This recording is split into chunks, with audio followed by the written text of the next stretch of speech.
మీ car EMI కట్టలేకపోతున్నారా? మీ car EMI మేము కడతాం. ఈ నెంబర్కి కాల్ చేయండి. నమస్కారం అమ్మ. నమస్తే సంగీత. అమ్మ, మనం చూస్తే ఎక్కువగా రాను రాను పెళ్లి అనే కల్చరే లేకుండా అయిపోతుంది. తగ్గిపోతుంది అమ్మ. అసలు పెళ్లి అంటే పెళ్ళా? అవును. ఎందుకు ఇప్పుడు రెక్లెస్ సమాధానాలు. పెళ్ళా అవసరమా? అవును. నేను పెళ్లి చేసుకోవడం ఏంది? లైఫ్ ఎంజాయ్ చేసినామా, సింగిల్ గా ఉన్నామా, హ్యాపీగా ఉన్నామా, ఇలా అంటారు. ఎందుకని మన ఇండియాలో రాను పెళ్లి రాను అనేది తగ్గిపోతుంది? పెళ్లి అనేది తగ్గడానికి ప్రధానమైన కారణం నేను అనుకోవడం ఏంటంటే, ప్రతి వ్యక్తికి వ్యక్తి స్వాతంత్రం కావాలి, స్వేచ్ఛ కావాలి. ఇంకొక మనిషితో కలిసి జీవిస్తే ఈ స్వేచ్ఛకి భంగం కలుగుతుంది. నా స్వేచ్ఛ అంటే నా ఇష్టం వచ్చినప్పుడు నేను తింటా, నా ఇష్టం వచ్చినప్పుడు నేను ఉంటా, నా ఇష్టం వచ్చిన సినిమాకి వెళ్తా, ఏదైనా సరే నాకు నేనే రాజు, నేను ఏది కావాలంటే అది చేసుకోగలను. ఇంకొక మనిషితో అంటే సర్దుబాటు, అడ్జస్ట్మెంట్. ఇవాళ సినిమాకి వెళ్దాం అనుకుంటే వెళ్ళిపోతా, ఇంకో మనిషితో కలిసి సినిమాకి వెళ్దామని అంటే రేపు వెళ్దాం, ఇవాళ బిజీగా ఉన్నానంటే రేపటిదాకా నేను పోస్ట్పోన్ చేసుకోవాలి. నేను ఎందుకు చేసుకోవాలి? నాకు ఇవాళ కావాలనుకుంటే ఇవాళ అది తీరిపోవాలి. పూర్వానికి ఇప్పటికీ తేడా ఏంటంటే, ఇప్పుడు అన్నీ అందుబాటులో వచ్చాయి. ఇప్పుడు ఏదైనా బొబ్బట్లు, గారెలు అలాంటి పిండి వంటలు కావాలంటే మా చిన్నప్పుడు పండక్కి చేసుకుందాంలే అమ్మ, సంక్రాంతికి చేసుకుందాం, దసరాకి చేసుకుందామంటే అలా ఎదురు చూసేవాళ్ళం. దసరా వస్తే అమ్మ బొబ్బట్లు చేసి పెడుతుంది కదా అని. ఈ రోజుల్లో స్విగ్గీకి ఆర్డర్ ఇస్తే వచ్చేస్తాయి, పక్కన కిరాణా షాప్కి వెళ్తే దొరుకుతాయి. అంచేత ఏ వస్తువు అయినా సరే మార్కెట్లో డబ్బు పెడితే దొరుకుతుంది. దానికోసం మనం ఎదురు చూడాల్సిన పని లేదు. ఎప్పుడు కావాలంటే అప్పుడు అది రెడీమేడ్గా దొరుకుతున్నప్పుడు ఎప్పుడో దసరా వచ్చేదాకా, సంక్రాంతి వచ్చేదాకా ఎందుకు ఎదురు చూడాలి? వైషుడ్ పోయి హాయిగా దొరుకుతున్నాయి కదా, సుఖంగా తినేద్దాం. అలాగే సినిమాలు, ఏ సినిమా కావాలంటే ఆ సినిమాకి వెళ్ళచ్చు. చాయిస్ మంది, మల్టీప్లెక్స్లు ఉన్నాయి, ఒక్కొక్క చోట 10 థియేటర్లు ఉన్నాయి. పెడితే ఏదో ఒక థియేటర్లో మనం చూసుకోవచ్చు అన్న ధోరణి. అంటే నీకు ఈరోజు ఇది కావాలి అనే మైండ్లో పడితే అది కావాలంతే, దానికి మళ్ళీ పోస్ట్పోన్మెంట్ అన్న క్వశ్చనే లేదు. ఇంకొకరితో కలిసి జీవించడం మొదలెడితే ఈ అడ్జస్ట్మెంట్ అనేది వస్తుంది. ఆ అడ్జస్ట్మెంట్ ఓపిక నాకు లేదు. ఈరోజు కావాలంటే ఈరోజు నేను తీర్చేసుకోవాల్సిందే, రేపు పెడదానంటే రేపటిదాకా నేను ఆగనే. ఎందుకు ఆగాలి? ఎందుకు సర్దుకోవాలి ఇంకొకటితో? అసలు ఏదో సర్దుకోవడం గురించి నా జీవితంలో నా స్వేచ్ఛని, నా స్వతంత్రాన్ని నేను ఎందుకు పోగొట్టుకోవాలి? ఇంకొకటితో కలిసి జీవించటము వద్దు, నా స్వేచ్ఛకి భంగము వద్దు. నా అన్నది, మన అన్నది పోయి నా అన్న ఫీలింగ్ జనాల్లో ప్రతి ఒక్కరిలో పెరిగిపోయింది. నేను, నా స్వేచ్ఛ, నా ఇష్టం, నా స్వతంత్రం అంతా కూడా నా ఇష్ట ప్రకారమే జరుగుతుంది. ఇంకొకరితో నాకు వద్దు. ఇంతెందుకు, మా తోడు నీడలో కమ్యూనిటీ లివింగ్ అని ఒక పార్ట్ ఉంది. ఇప్పుడు పెళ్ళిళ్ళకి ఇంత డిమాండ్ పెరిగింది, కానీ ఇది కాక టూర్ ప్రోగ్రామ్స్ ఉన్నాయి. ఆనందయాత్ర అని కమ్యూనిటీ లివింగ్ ఉంది. అది కమ్యూనిటీ లివింగ్ అంటే ఏంటంటే, పెళ్లి ఇష్టమైన వాళ్ళు పెళ్లి చేసుకుంటారు, కొంతమందికి పెళ్లి ఇష్టం ఉండదు. అంటే వచ్చేవాళ్ళు సరిగా ఉంటారో లేదో మనకి ఎందుకు అని. కానీ అలాంటి వాళ్ళు ఎలా ఉండాలి అంటే, ఒంటరిగా ఉండలేరు కాబట్టి నలుగురు బ్యాచిలర్స్, ఇప్పుడు మీరు ఉద్యోగాలు చేసుకున్న వాళ్ళు హాస్టల్లో ఎలా అయితే ఉంటున్నారో అలాగే వీళ్ళు కూడా ఒక అపార్ట్మెంట్ తీసుకుంటారు. నలుగురు మగాళ్ళు కలిసి ఓ ఇంట్లో ఉంటారు. వంట మనిషి, పని మనిషి అందరూ ఉంటారు. అందరూ వండి పెడతారు, హాయిగా తింటారు. నలుగురు కూర్చొని మాట్లాడుకోవాలనుకున్నప్పుడు మాట్లాడుకుంటారు. మార్నింగ్ వాక్కో, గుడికో, టెంపుల్కో, సినిమాకో వెళ్ళాలనుకున్నప్పుడు కంపెనీ ఉంటుంది. కూర్చొని కబుర్లు చెప్పుకోవడానికి కంపెనీ ఉంటుంది. చిన్న చిన్న జ్వరమో తలనొప్పి వస్తే పక్కన కంపెనీ ఉంటుంది. ఏదైనా ఎమర్జెన్సీ వస్తే నీ పిల్లలకి ఫోన్ చేయడానికి పక్కన మనిషి ఉంటాడు. ఇన్ని ఫెసిలిటీస్ ఉన్నాయి కలిసి ఉండటంలో. కానీ ఇప్పుడు ప్రస్తుతం ప్రజెంట్ సిచ్యువేషన్లో కమ్యూనిటీ లివింగ్ అలా ఎవ్వరు ఏ ఇద్దరు కలిసి ఉండడానికి ఇష్టపట్టాల. తార్నాకాలో ఇల్లు ఉంది, రెంట్కి తీసుకున్నాను, అన్నీ ఉన్నాయి. పని మనిషి ఉంది, ఫర్నిచర్ ఉంది, కిచెన్లో సామాన్లు ఉన్నాయి, అన్నీ ఉన్నాయి. కానీ వచ్చే మనుషులు లేరు. అందరూ సింగిల్సే. మళ్ళీ ఉన్నవాళ్ళు అందరూ సింగిల్సే కదా, వాళ్ళకు ఒక తోడు కావాలి కదా. అంటే వాళ్ళ ఉద్దేశం ఏంటంటే, కొంతమంది ఫ్యామిలీతో పిల్లలు ఉన్నారు, పిల్లలతో కలిసి ఉంటారు. విడిగా ఉన్నవాళ్ళు, అమ్మ నువ్వు విడిగా ఎందుకు, ఇంకొక ఆమె కూడా విడిగా ఉంది, మీ ఇద్దరు కలిసి రూమ్లో ఉండొచ్చు కదంటే, నాకు ఇలా విడిగా ఉండడం ఇష్టం అండి, ఇంకొకరితో ఉండడం ఇష్టం ఉండదు అంటున్నారంటే, ఇంకొకరితో వాడు భర్త కానీ, భార్య కానీ, ఇంకొక ఫ్రెండ్ కానీ, ఎవరు కానీ ఇంకొక మనిషితో నో షేరింగ్.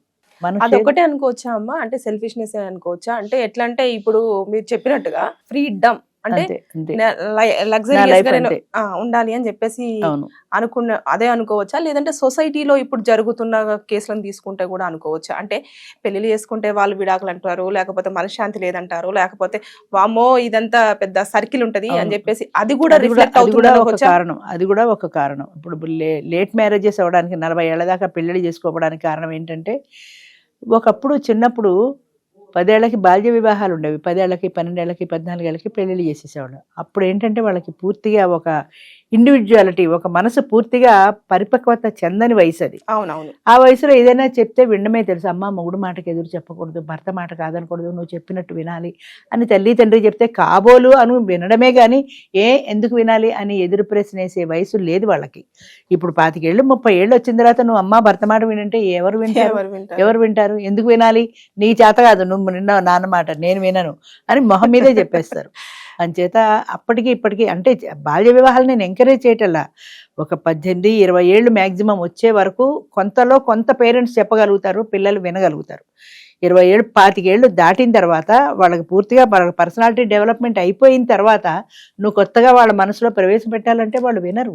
వాళ్ళకంటూ కొన్ని అభిప్రాయాలు ఉన్నాయి, స్థిరమైన అభిప్రాయాలు ఉన్నాయి. పెళ్ళి అంటే మొగుడు మాట వినాలి, వాడు చెప్పినట్టు చేయాలి. నాకు ఎందుకు వచ్చింది ఈ లంపటం? హాయిగా నేను ఇండివిజువల్గా ఉంటే సుఖంగా బతుకుతున్నాను కదా, సుఖంగా ఉంది నాకు ఇప్పుడు.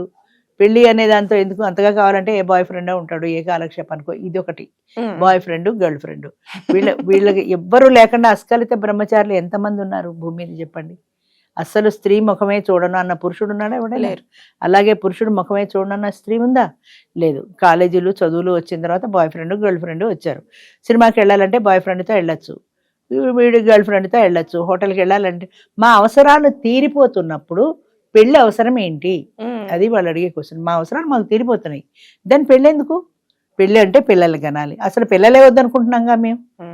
బెంగళూరులో అసోసియేషన్ పెట్టినట్టు అసలు మాకు పిల్లలే వద్దు.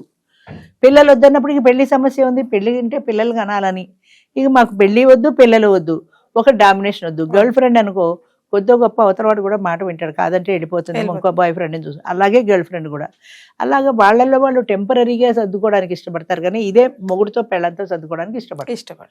గర్ల్ ఫ్రెండ్తో సర్దుకుంటారు, బాయ్ ఫ్రెండ్తో సర్దుకుంటారు, పెళ్ళంతో సర్దుకోరు, మొగుడుతో సర్దుకోరు. ఎందుకని అంటే ఇది ఒక చట్రం, ఈ చట్రంలో ఇరుక్కుపోతున్నాం, ఇందులో పడ్డాము అంటే ఇక పైకి లేవలేము. పిల్లలు, సంసారం, జంజాటన అంటే అది ఎలా ఉంటుందంటే హరిశ్చంద్రుడు కథ, నీతి కథలు చెప్పేవాళ్ళు, మోరల్ సైన్స్ అని ఉండేది స్కూళ్ళల్లో. హరిశ్చంద్రుడి కథ చెప్పిన తర్వాత పిల్లల్ని అడిగారట, దీన్ని బట్టి నీకు అర్థమైన నీతి ఏమిటి అంటే జనరల్గా ఏం చెప్తాము, ఎంత కష్టం వచ్చినా సరే అబద్ధం చెప్పకూడదు అని. ఆ పిల్లాడు ఏం చెప్పాడంటే ఎప్పుడూ నిజం చెప్పకూడదు, నిజం చెప్పడం వల్ల కాబట్టి ఇన్ని కష్టాలు వచ్చాయి, అసలు ఇన్ని బాధలు ఎందుకు, ఒక అబద్ధం చెప్తే పోయే కదా. అంచేత వాడికి ఆ పాయింట్ అలా అర్థమైంది వాడికి, ఎప్పుడూ చేస్తే నిజం చెప్పకూడదు, అబద్ధం చెప్పడానికి ఆలోచించకూడదు అని. అలాగా అంటే అర్థం చేసుకున్న విధానంలో ఉంటుంది. అలాగే పెళ్ళంటే చట్టం అని అనుకుంటున్నారు, కానీ అందులో ఒక ఆనందం ఉంది. ఆ పిల్లల్ని కానీ వాళ్ళ అమ్మ అని పిలవడంలో వాళ్ళు పాక్కుంటూ వస్తుంటే, వాళ్ళ బుడిబుడి అడుగులు వేస్తుంటే ఒక సంతోషం ఉంది. మాతృత్వంలో అన్న ఫీలింగ్ లేదు. అది ఉంటే కావాలి అనుకుంటారు, అది లేదు కాబట్టి అది కావాలనుకోవట్లా. పిల్లలు ఒక బరువు, ఒక బాధ్యత అనుకుంటే పిల్లలు వద్దనుకుంటారు. పెళ్ళి కూడా అంతే, ఒక బరువు, ఒక బాధ్యత. వాడు చెప్పినట్టు ఇది వినాలి, వీడు చెప్పినట్టు అది వినాలి, ఎందుకు వచ్చింది అసలు, మాకు పెళ్ళే లేకుండా ఉంటే హాయిగా ఉంటాం కదా అనుకుంటున్నారు. కానీ బాయ్ ఫ్రెండ్ గర్ల్ ఫ్రెండ్ లేకుండా ఉండండి చూద్దాం, ఉండగలరా? ఉండలేరు. అంటే నీ మనసులో ఎక్కడో ఒక తోడు కావాలని ఉంది, దాన్ని నువ్వు టెంపరీగా పెట్టుకున్నావు. ఆ పర్మనెంట్ తోడు కాకుండా ఒక టెంపరీగా పెట్టుకున్నావు అంతే. కానీ అంతే తప్ప తోడు లేకుండా నేను జీవించగలను అన్నవాళ్ళు ఎవ్వరూ సృష్టిలో లేరు, ఉండరు కూడా. ఎందుకంటే అది చాలా కష్టమైన విషయం. స్కూల్కి వెళ్ళినా, కాలేజీకి వెళ్ళినా ఒక ఫ్రెండ్ ఉంటుంది, ఆ ఫ్రెండ్తో మాట్లాడతాం, కష్టమో సుఖమో షేర్ చేసుకుంటాం, కలిసి సినిమాకి వెళ్తాం, ఆడే వెళ్ళు, పోనీ మగ వెళ్ళు, నీకంటూ ఒక తోడు కావాలి కదా. అది ఏ రకమైన తోడైనా, ఏదైనా ఏ రకమైన తోడైనా కావచ్చు, నీకంటూ తోడు కావాలి. తోడు లేకుండా మనిషి ఏదో జైల్లో పెట్టినట్టు, అడవిలో వదిలేసినట్టు బ్రతకగలుగుతారా? బ్రతకలేరు. అంచేత ఇట్స్ నాట్ సో ఈజీ. స్వేచ్ఛ కావాలి, స్వతంత్రం కావాలి. నేను, నా ఇష్టం, నా సుఖం, నా సంతోషం తప్ప మన ఇష్టం, మన సంతోషం, మన ఇల్లు, మన సంసారం అన్నదానికి అసలు ఆ డిక్షనరీలో ఆ పదాలే లేవు. మనం అనేదే లేదు. నేను అంతే, నేను, నా సుఖం, నా ఇష్టం, నా సంతోషం, నా ఇల్లు అంతే. ఈ ఇంట్లో ఇంకొకటి రావద్దు. అంతే కమ్యూనిటీ లివింగ్ పోయింది. అందుకని ఎవరు ఇష్టపట్టలేదు. మెయిన్ ఏంటంటే తప్ప రైట్ అన్న సంగతి పక్కన పెడితే ఇది నాకు సౌకర్యంగా ఉందా లేదా అన్నదానికి ప్రయారిటీ పెరిగింది. పెళ్లి అనే దాంట్లో సౌకర్యంగా అనిపించట్లేదు, కొన్ని వినాల్సి వస్తుంది. అంచేత అసలు ఆ పెళ్ళే లేకుండా ఉంటే నాకు అసలు వినాల్సిన పనే లేదు కదా అనుకుంటున్నారే గానీ ఈ సంతోషం ఎంతవరకు ఉంటుంది? ఇప్పుడు 20 ఏళ్ళకి, 25 ఏళ్ళకి, 30 ఏళ్ళకి ఓకే, 40 ఏళ్ళకి, 60-70 ఏళ్ళు వచ్చిన తర్వాత ఒక తోడు కావాలనిపిస్తుందమ్మా. అసలు అప్పుడు రోజులు ఎలా వెళ్తాయి? తోడు లేకుండా రోజులు ఎలా వెళ్తాయి? నీకు ఏదైనా కష్టం వస్తే, నీకు ఏదైనా అనారోగ్యం వస్తే ఎవరు చూసుకుంటారు? నానే ఒక మనిషి ఉండాలి కదా, ఒక బాండింగ్ అనేది ఉండాలి కదా అని ఉండట్లా. ఇప్పుడు పిల్లలు ఉన్నారనుకో, ఒకప్పుడు పిల్లలు పెద్దవాళ్ళని చూడడం అనేది ఉండేది. ఎవరిది కథ విన్నాను చూడు, అదేంటిది తక్కెట్లో వేసుకుని ఓ దాంట్లో తల్లిని ఓ దాంట్లో తండ్రిని కూర్చోడు, శ్రవణ కుమారుడు తక్కెట్లో వేసుకుని వాళ్ళిద్దరిని మోసుకు తీసుకెళ్ళాడు ఆయన. అలాంటి కొడుకులు కావాలని ఉండేది పూర్వం. ఇప్పుడు అసలు తక్కడా లేదు, కొడుకు లేదు, మాకు అసలు ఏది వద్దు. ఎందుకంటే కొడుకులు ఎలాగో ఓల్డేజ్ హోమ్ పంపించేస్తున్నారు. No emotions, no relation. అంచేత వాళ్ళకి మాకు సంబంధం లేని వాళ్ళ కోసం మేము పిల్లల్ని కండం ఎందుకు? లక్షలు డొనేషన్లు ఖర్చు పెట్టి వీళ్ళని పెద్ద చేయడం ఎందుకు? వీళ్ళు పెద్ద అయ్యాక మమ్మల్ని చూసేది చచ్చేది ఏం లేదు, ఎలాగో ఓల్డేజ్ హోమ్ పోవడమే. ఇంకా కాడికి అంతకంటే డొనేషన్ ఇచ్చేసి ఓ ₹1,00,000 ఇచ్చేసి ఓల్డేజ్ హోమ్లో చేరిపోతే బెటర్ కదా అనిపిస్తుంది. అంచేత ఇప్పుడు ఓల్డేజ్ హోమ్సే కాకుండా సీనియర్ సిటిజన్ హోమ్స్ అని అవి కూడా పెరిగాయి, వెళ్ళిపోతున్నారు వాటికి. అంతే తప్ప పిల్లలతో ఉండడానికి పేరెంట్స్ కూడా ఇష్టపట్టాల. పెళ్లి వద్దు, ఈ జంజాటం వద్దు, ఈ పిల్లలు వద్దు, అసలు మాకు ఏది వద్దు, మేము హాయిగా ఒక్కళ్ళమే ఉంటాం. మన వాళ్ళు పెళ్లి వద్దు అంటున్నారు, కానీ అటు అబ్రాడ్ లో చూసుకుంటే మ్యారేజెస్ చాలా చాలా గ్రైండ్ గా చేసుకోవడానికి ఇండియా వచ్చి చేసేసుకొని ఇక్కడ కల్చర్ ని వాళ్ళు ఫాలో అవుతున్నారమ్మా. మన వాళ్ళు అసలు ఆ కల్చర్ ని వదిలేసి పెళ్లి అనే మాట లేకుండా చేస్తే వాళ్ళు యాక్చువల్ గా లివింగ్ రిలేషన్షిప్ అయినా లేదంటే పెళ్లిళ్ళు చేసుకోకుండా కలిసి ఉండడం అయినా వాళ్ళది. అవును, సింగిల్ లైఫ్ వాళ్ళది. కానీ వాళ్ళు ఇప్పుడు అరే మ్యారేజ్ లోకి వస్తున్నారు, మనం అందులోకి వెళ్తాం. ట్రెడిషనల్ లోకి ఇక్కడికి వస్తుంది అంతే. వాళ్ళు ఇందులోకి వస్తున్నారు, మనం అందులోకి వెళ్తున్నాం. ఇదే చెప్పాను కదా, పొడుగు చేతులు పొట్టి చేతులు జాకెట్ లాగా కొన్నాళ్ళు ఇది బోరు కొట్టినప్పుడు ఇంకో దాంట్లోకి వెళ్తాం. అది బోర్ కొట్టిన తర్వాత మళ్ళీ ఇందులోకే వస్తాం. ఇప్పుడు ఒకప్పుడు ఫారెన్ పంపించడం అంటే విపరీతమైన క్రేజ్ ఉండేది, పిల్లలందరినీ ఫారెన్ పంపించేవాళ్ళు. ఫారెన్ పంపించిన తర్వాత ఇప్పుడు ప్రాక్టికల్ ఎక్స్పీరియన్స్ లో అర్థమైంది, ముసలాళ్ళు అయితే మనం చూసుకునే వాళ్ళు ఎవరు ఉండరు, వాళ్ళు రాగలుగుతారు, రాలేకపోతారు. అదే దేశంలో ఉంటే కనీసం ఏదో టైంకి రాగలుగుతారు. అంచేత ఇప్పుడు తగ్గింది, అది పిల్లల్ని పంపించడం అనేది తగ్గింది. కొంతమంది పిల్లలు కూడా అక్కడి నుంచి ఇండియా వచ్చేస్తున్నారు. సో ఆ క్రేజ్ కొన్నాళ్ళు ఉంది, అది తగ్గిపోయి మళ్ళీ ఇందులోకి వచ్చాం. మళ్ళీ ఇది కొన్నాళ్ళు ఉంటుంది, మళ్ళీ అందులోకి వెళ్తుంది. అంటే ట్రయల్ అండ్ ఎర్రర్ మెథడ్లో ప్రతిది కూడా ఏదో ఒక ప్రయోగం చేస్తూ ఉంటారు, అది కుదరకపోతే వెనక్కి వస్తుంటారు. లివ్ ఇన్ రిలేషన్ కూడా అంతే, కొన్నాళ్ళు ఉంటుంది.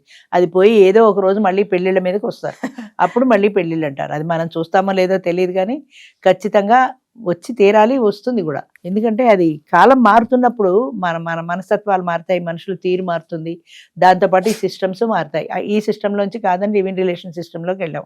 లివ్ ఇన్ రిలేషన్ సిస్టమ్ కాదని మళ్ళీ పెళ్లి సిస్టంలోకి రావడానికి కొంత టైం పడుతుంది. అయితే ఈ మధ్య పీరియడ్లో వాళ్ళు సఫర్ అవుతారు, తప్పదు కదా. Thank you. మంచిది.